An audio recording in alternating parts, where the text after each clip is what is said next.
A lot of people don't actually understand that if you want to be successful in anything in life, maybe it's business, maybe it's something else, it's not about learning sales or copywriting or marketing or building a personal brand or any of that. I mean, sure, all of those will help you, but it is completely pointless without the one skill that I'll talk about in this video. And I'm speaking from personal experience. I am damn good at sales and copywriting and marketing. So why am I not successful yet? Why have I not retired my parents yet? It's because I'll be the first one to raise my hand and say that I lack this skill too. So what is the skill that will make you and me more successful? In this video, I'll not only tell you what the skill is, but I'll also show you how you can learn it and what I'm actually doing to get better at it so that you can too, and you and I can be successful at anything. By the way, if you're new here, my name is Saqib, and I help young men become the most successful, attractive, and confident versions of themselves. I'm 22 years old, and I'm just sharing the lessons that I learned so that you can get respect from men and attraction from women. So, if you want to be the most successful, attractive, and confident version of yourself, scroll down and click on the subscribe button. With that being said, onto the advice. The number one skill that all successful people have that will make you and me more successful is focus. And I'm not going to waste your time. So let me show you how to become more focused. Focus is earned when distractions are eliminated. It's like you cannot fill up a cup with honey if it's already filled with poison.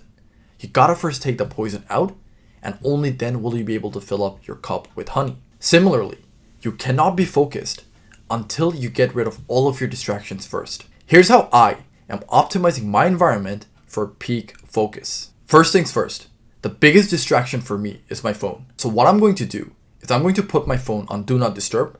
I'm going to turn off all of my notifications, and I'm going to make sure that during my working hours, my phone is in another room. If you're watching this video, your biggest distraction is also most likely your phone.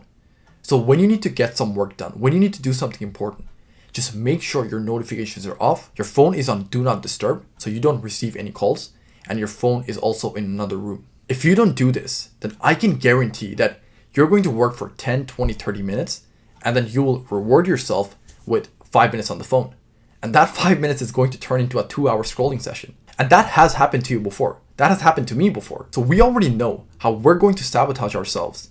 So why not make sure that our phone is in another room and out of our reach? That way we can make sure that we can put in focused work. Another thing you can do if your phone is your biggest distraction is just to go grayscale. This is a feature you have on your iPhone where your entire screen will become gray and you will absolutely hate looking at your phone because all of the colors designed to make you addicted to your phone is not going to be there anymore. It's going to be completely gray. The way you do this is, you know what, I'm not really sure how to turn it on. So just go on Google how to turn on grayscale for iPhone and you're going to be able to figure it out. If your phone is your biggest distraction, turn on grayscale and use your phone for 1 or 2 days and you will see just how much less you've used your phone compared to all of the other days when the colors were on. This will absolutely skyrocket your focus. Another thing, if you want to optimize for peak focus, is to not use your phone first thing in the morning.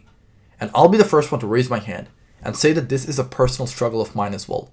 I struggle to wake up and not look at my phone. And what I've been doing for a while is just putting my phone in another room overnight. This way, when I wake up in the morning, my phone is not in the room with me. And I can't just reach for my phone and scroll for 2 hours. If you need your phone to set an alarm, don't do that. Because again, you're going to turn off your alarm and you're going to start scrolling on your phone for 2 hours. So keep your phone in another room and just buy a manual alarm clock like this one.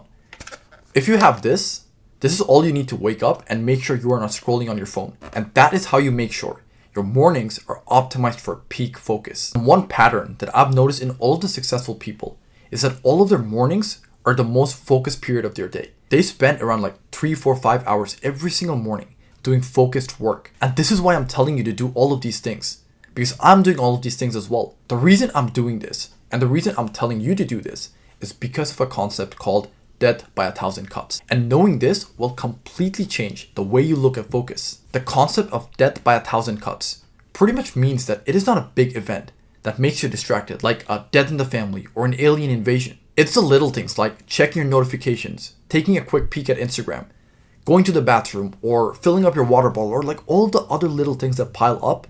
That is how you become distracted. Again, as the name says, it's death by 1,000 cuts. It is not one dagger that kills you. It is 1,000 little cuts that make sure that you bleed to death. This is why I'm telling you to get rid of all of the little things that is going to make you distracted, like a notification on your phone, or scrolling on Instagram, or doing this or doing that. This is why I'm telling you to get rid of your phone, put it in another room when you're working. Because you will tell yourself that you will only look at your phone for 2 seconds, and that 2 seconds will turn into a 1 hour scrolling session. We've done this before, so just listen to what I'm saying. Same thing with any other thing that's in your environment that might be a distraction. So let's say there is a basketball in your room. If you've been working for 20 minutes, you will want to get out of your chair and just go play with the basketball. Again, death by 1,000 cuts.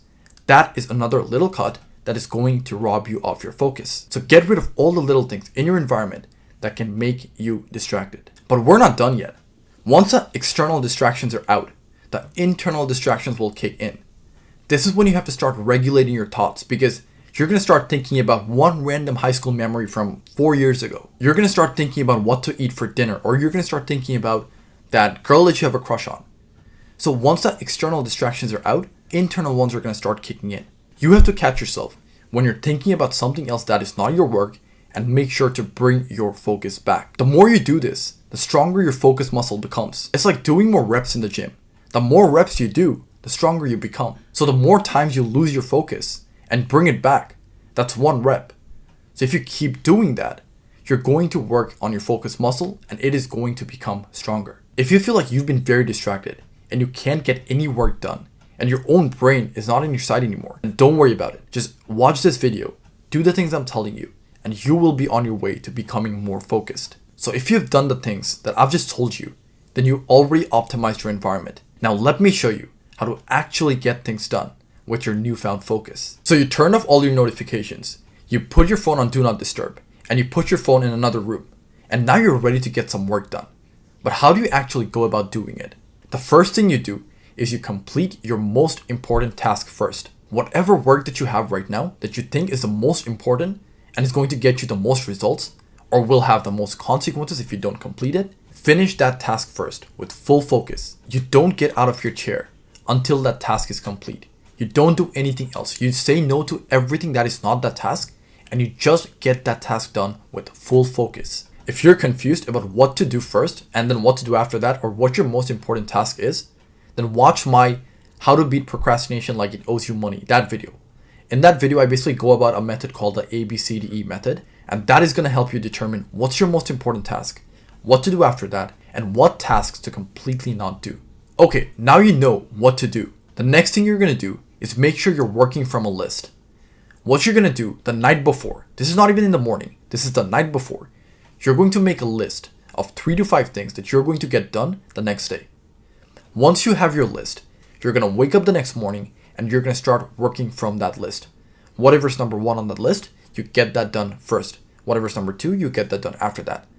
When you're working from a list, you know exactly what you need to work on, and you're not going to be distracted thinking about what you need to get done, because you already know what you need to get done. And now you just need to make sure that you're focusing on that one task. And the last thing to make sure you're becoming as focused as prime Michael Jordan is to have a timetable.